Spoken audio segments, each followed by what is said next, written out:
Hello and welcome to this episode of CAR-VERSATIONS with Unstoppable Jennie. If this is the first time you're coming across an episode of CAR-VERSATIONS, CAR-VERSATIONS is basically me, myself, and sometimes an extra passenger having conversations, CAR-VERSATIONs in the car about everything and anything. No fuss, no gimmicks, just candid conversations about life, love, and other mysteries. Hello guys, hello everyone, and welcome to another episode of CAR-VERSATIONS with Unstoppable Jennie. Yeah, it's good to be here. I mean, I thought I was going to have a passenger on this episode, but apparently it didn't work out, and I can't waste an opportunity, so here I am speaking solo on CAR-VERSATIONS with you, and sharing my thoughts for today. So let me do a little reintroduction. I find that when I meet new people, they assume I do one particular thing or this particular thing, or they have no idea at all what I do. So let me reintroduce myself and, start the conversation from the point where I reintroduce myself. So my name is Jennifer Nkemenaya. I'm a media entrepreneur. I run a media startup, Maritime Media Production Studios, which is an indigenous storytelling hub and a production company with a specific focus as a production company on creating impactful, visually relatable, socially conscious edutainment for children, African children and teenagers, and just children and teenagers all over the world. Yeah. I'm also a screenwriter, so I write, films, I write screenplays. I'm a director, I direct stage plays. That has to do with storytelling, essentially. I'm a storyteller, through the medium of writing and visualizing. I'm a storyteller. So now let's come back. Let's retrace our steps to what the conversation for today is. It's about creating content for children, the content that our children consume. So my production company, Maritime Media Production Studios, we do this, we create an animated series. It's called Kiliwe the Time Bender. And if you've known me for any length of time, you should know Kiliwe the Time Bender. I mean, people refer to me as Mommy Kiliwe. Kiliwe is an animated figure, so yes. Kiliwe the Time Bender is an animated series about a 7-year-old Nigerian girl living in a fictional southeastern town, part of Nigeria, and with a learning disability.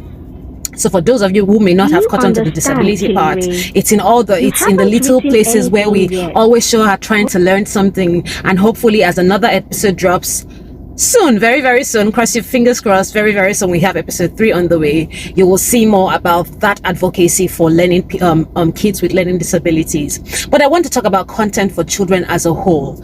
So I see people say things like, oh, the things our children are learning from Nollywood, and so and so and so and so.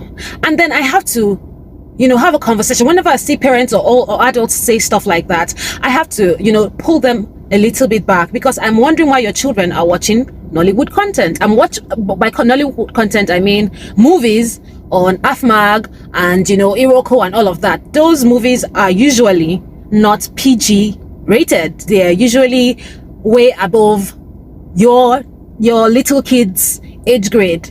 Your kids don't have any business watching Big Brother.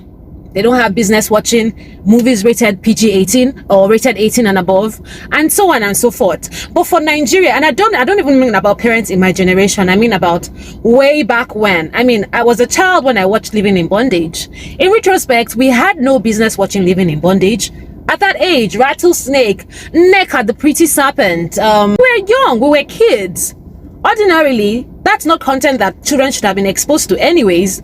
There was a lot of diabolism, a lot of, all of that stuff going on. And we watched it, and it was normal for us to watch it, But growing up and growing older and becoming a parent myself, and I'm saying that, okay, there was a disconnect. There was certainly a disconnect in which parents at the point thought it was okay for their kids to watch certain content, and I find that is repeating itself even right now. So like I said earlier, which is why I had to reintroduce myself, I'm a screenwriter, and I can tell you for certain that my kids haven't watched at least 80% of the movies that I've written, because it's simply not appropriate for their age, and I would not let them watch it even though I wrote it.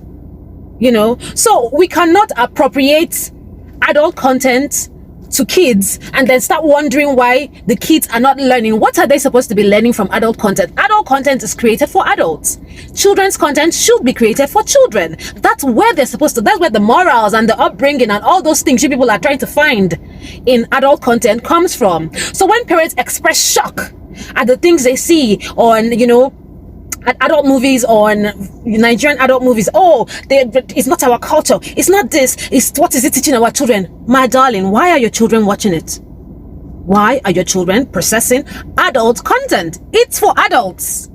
Now let's come back to what the real problem is. The reason your children are watching adult content is because you haven't sought or found, or we, the creators, haven't offered you an alternative by creating visually relatable, impactful, fun, exciting, you know, thrilling edutainment for our children, whether it's in animations or in live action films, you know, etc., etc., etc. Most of the animation that your children are feasting on currently are not indigenous to Nigeria, Africa, West Africa, whatever. They're all foreign content, you know. So for me, my journey to creating Kiliwe the Time Ender began at the point as my kids grew, and I found that I was restricting them from watching more and more and more things. And if you are a socially conscious parent at all, you should know that that more and more the content the foreign content that our kids are watching are adulterated with all sorts of stuff. You know, sometimes it's very subtle. They're very subtle in their messaging. They're not overt. They're not in your face. They're very subtle in your messaging, but the messaging is there, and your kids are feeding on it. Every episode by episode by episode, they are gleaning things that you don't want them gleaning, but you think you don't have an alternative, and so they continue. So if you are a socially conscious parent, like I said, you should know that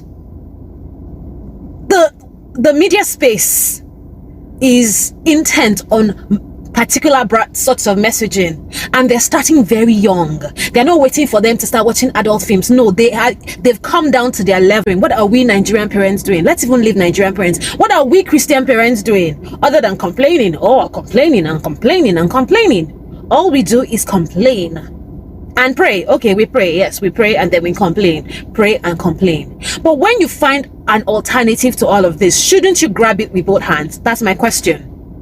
Okay, so mainstream platforms are not necessarily interested in moralizing or creating moral content. They're going to create content that is entertaining, that is going to draw people, that is going to put money in their pocket, because I mean, it's media space is a money-driven space. Everything needs money to happen. Everything is operated with money, with funds. Nobody's going to deceive you that anything is done without money. That's a big fat lie. Everything requires funding. And if I was a media house and I know that certain content is going to sell, it's natural.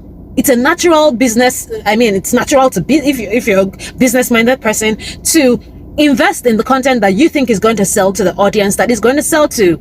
So now I'm thinking about the children, the populace of children in Nigeria. I'm thinking about the populace of Christian parents in Nigeria. And I'm thinking, are we saying that we do not have a sufficient number of parents with a certain moral outlook would desire a better kind of content for their children, a better accessible content for their children, something that you can leave your children on the TV watching and go inside and know fully well that there isn't going to be something untoward going on in the meantime? Trust me, some of the animations and the supposed children content I've stopped my kids from watching. I was just sitting in the living room and watching it, and they did something or said something that had my hackles rise, and I'm like, no, I don't want my kids feasting on this kind of content. Not on a daily basis. No, I mean, if it's a one-off, it's fine, but these are series, these are repetitive series that are designed, I mean, that's how children are taught, through repetition,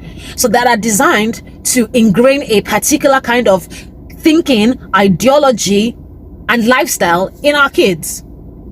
So yes, back to how my journey to Kiliwe the Time Ender started. Yes, so you know, I was finding that I was restricting my kids more and more from watching certain content. It was always, no, you can't watch this, no, you can't watch this, no, you can't watch this, you know. And it came to a point where my daughter was like, what are we going to watch? You're not letting us watch half of the things that we usually enjoy. And I wasn't just doing it because I'm the strictest parent alive. No, I was doing it because I could see a direct correlation from the things they were watching to the acts they were doing. I mean, I've literally seen my son get into a yoga position, a yoga meditative position out of the blues.